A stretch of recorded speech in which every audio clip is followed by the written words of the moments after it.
एक समय था जब सन 2022 का विधानसभा चुनाव चल रहा था। उस समय उत्तर प्रदेश की राजधानी लखनऊ से आवाज उठी कि हम कुंडा में कुंडी लगा देंगे, और ये आवाज थी अखिलेश यादव की। अखिलेश यादव का आत्मविश्वास इतना बढ़ गया था कि कुंडा में कुंडी लगाने की बात कहने के बाद उनको राजा भैया ने भी तगड़ा जवाब दिया था।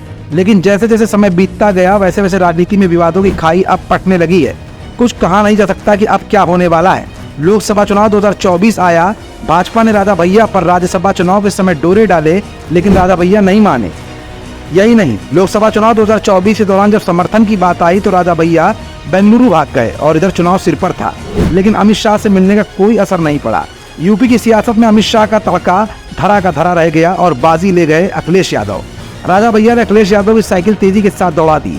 कौशाम्बी से विनोद सोनकर को जवाब मिला और राजा भैया का नाम अखिलेश के जहन में नंबर 1 पर आ गया।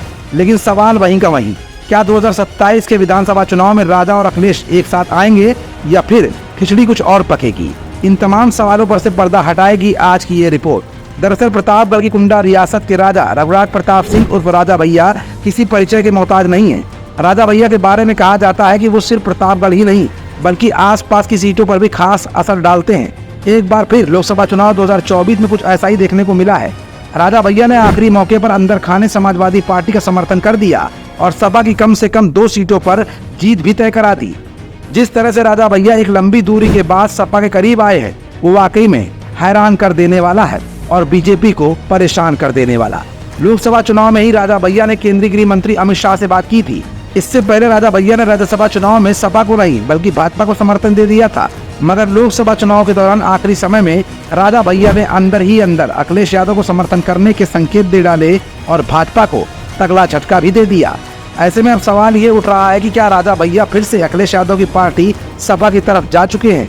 क्या पहले की तरह एक बार फिर राजा भैया सपा के साथ ही रहेंगे और क्या वो विधानसभा चुनाव 2027 में सपा का साथ देंगे?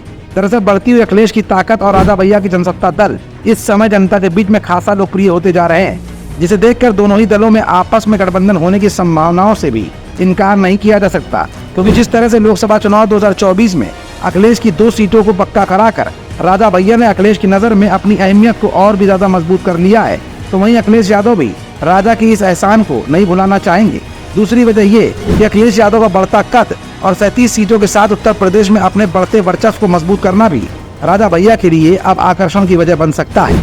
इंडियन न्यूज सर्विसेज INS के लिए केपी सिंह की स्पेशल रिपोर्ट। हमारा channel Indian news services INS like, share and subscribe करना ना भूलें। बेल आइकन पर बटन दबाएं और देखें लेटेस्ट खबरें INS पर। INS, हर भारतीय की आवाज।